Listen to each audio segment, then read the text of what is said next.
guys, welcome to My Curious Crafts. This is Shan, and in today's video we're going to be making bows. Why? Because it's Bow Wednesday. You guys, let's get started.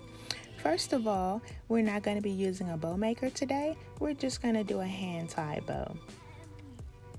So the first thing I'm going to do is I'm going to measure out the length of my tails. I want a 10-inch tail and I want 5-inch loops, so I'm going to measure out to 10 again. So every measurement will be 10 for this bow.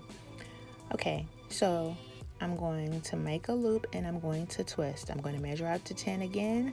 I'm going to bring it back and I'm going to twist so that I have the pretty side of the ribbon. I'm going to fluff as I go because I'm making it in my hand. I'm not going to use any tools.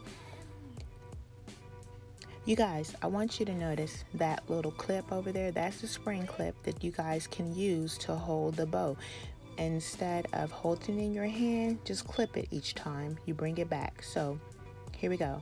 Twist, measure out to 10, pinch, then you're going to bring it back and you're going to put it in your hand. This is where you would use the clip if you can't hold the ribbon in your hand. Okay, so then you're going to make sure that you have the nice little twist and you're going to measure out to 10 again.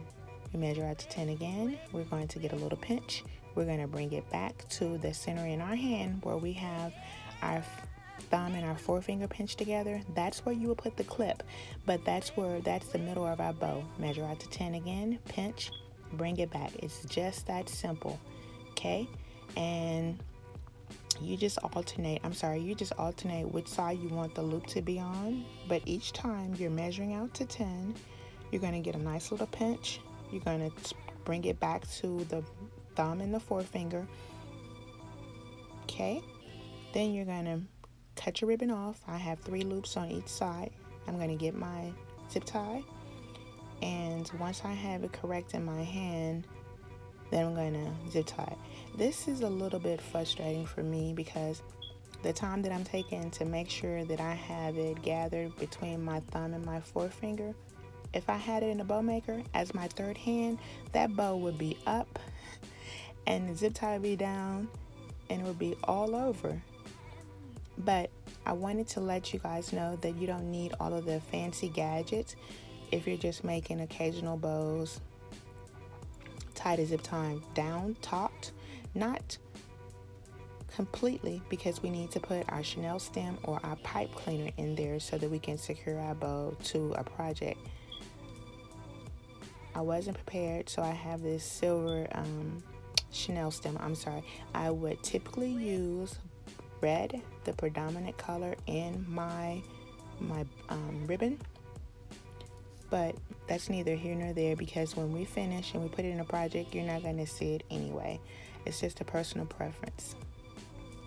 Okay, so then now we're going to make sure that we have it the way we want, and then we're going to actually ratchet down that zip tie, okay?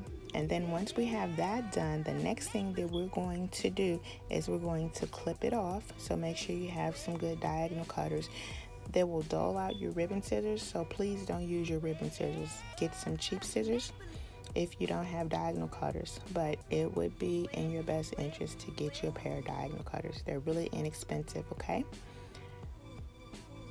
Now we're going to dovetail our ends. Fold it over, cut from the folded edge to the free edge on the oblique diagonal.